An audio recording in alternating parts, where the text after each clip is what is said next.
মালদার কালিয়াচকের ভারত বাংলাদেশ সীমান্তে থাকা শতাধিক ভোটার এই স্বাধীন দেশেও পরাধীন হয়েই থাকছেন।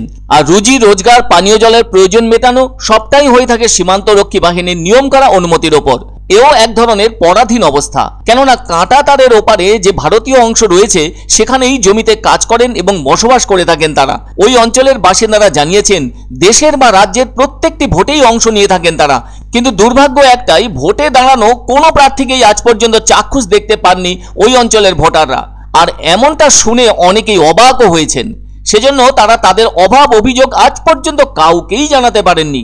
এই যে তারা ভারতীয় হিসেবে বসবাস করছেন ওই সীমান্ত অঞ্চলে কাঁটা তারের ওপারে, সেটা অনেকটাই পরাধীন মানুষদের মতো, কেননা তাদের বসবাসের জায়গায় পানীয় জলের সমস্যাও রয়েছে, যার কোনো সমাধান করেননি কোনো জনপ্রতিনিধি। তাদের মুখ থেকে জানা গেল প্রতিদিন তাদের বিএসএফ এর পক্ষ থেকে গেট খুলে দেওয়া হলে তারা এপারে যে ভারতীয় ভূখণ্ড আছে সেখানে চাষাবাদের কাজে লিপ্ত থাকেন, কিন্তু সেটা সময় সাপেক্ষ ব্যাপার, সবটাই বিএসএফ এর অনুমতি সাপেক্ষে।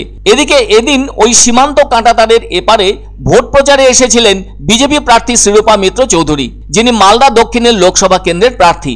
বলা যায় এবার তারা যেন নিজের চোখে একজন প্রার্থীকে এত কাছের থেকে দেখলেন। সমস্যার যা কিছু সবটা শুনে ওই বিজেপি প্রার্থী বললেন, কাঁটা তারের ওপারের ভারতীয় ভূখণ্ডে বসবাস করা প্রায় 300 পরিবার নিজ ভূমে পরবাসী হয়ে আছেন। স্বাধীন ভারতের নাগরিক হয়েও কাঁটা তারের কারণে কার্যত বন্দি মতো জীবনযাপন করছেন ওই 300টি পরিবার। জানা গেল ওই এলাকায় একসময় বসবাস করতেন 1000-এর বেশি পরিবার, কিন্তু সীমান্তে কাঁটা তার লাগানোর পর তাদের মধ্যে যারা আর্থিকভাবে সচ্ছল ছিলেন তারা তো এপারে চলে এসেছেন, কিন্তু আজও যারা আর্থিকভাবে দুর্বল তারা ওখানেই থেকে গেছেন। এপারে আসা তাদের পক্ষে সম্ভব হয়নি। সীমান্ত রক্ষী বাহিনীর নিয়ম মতো ওই গেট খোলা হয়ে থাকে, আর তাতে দিনের কয়েক ঘন্টার মধ্যে ওই এলাকার বসবাস করা বাসিন্দাদের নিত্যদিনের প্রয়োজনের সামগ্রী সহ রুজি রোজগারের ব্যবস্থা করতে হয় এপার থেকে। আর ওই সময় নিজেদের ঘরের জন্য পানীয় জলও এপার থেকে ওপারে নিয়ে যেতে হয়। এদিন এখানে ভোটের প্রচারে আসেন বিজেপি প্রার্থী শ্রীরূপা মিত্র চৌধুরী। তিনি সমস্ত শুনে অভিযোগ হিসেবে বলেন, এখানকার মানুষের এমন জীবনের জন্য দায়ী এখানকার সাংসদ তথা কংগ্রেস নেতা আবু হাসেম খান চৌধুরী। দীর্ঘ কয়েক দশক ধরে এখানকার সাংসদ একই পরিবারের সদস্যরা, তারা ভোটে জিতে যান এবং এই এলাকার খবর আর রাখেন না।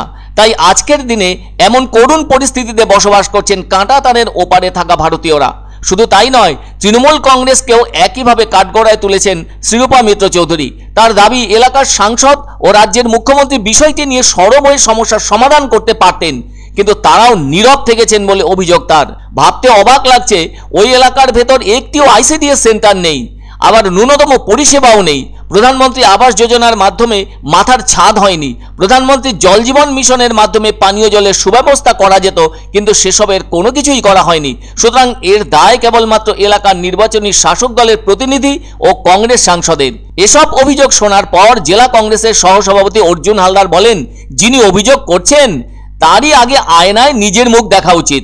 তিনি তো ইংরেজ বাজারের বিধায়ক, 3 বছর পার হয়ে গেছে, ওনার কি কাজ করেছেন সেই প্রশ্ন ওঠা উচিত। তিনি এলাকার মানুষের সঙ্গে যোগাযোগটুকু পর্যন্ত রাখেননি, কাজ তো দূরের কথা। আবু হাসেম খান চৌধুরী এমপি হয়েছেন পর 3 বার, সেটা উনি কাজ করেছেন বলে, আর কি কাজ করেছেন সে সম্পর্কে মানুষ তার জবাব দেবে বলে জানান অর্জুন হালদার। অন্যদিকে জেলা তৃণমূল কংগ্রেসের সহসভাপতি দুলাল সরকার বলেন, রাজ্য সরকার যদি কিছুই না করে থাকতো তাহলে রাজ্য সরকারের পাশে এত মানুষ থাকেন কি করে?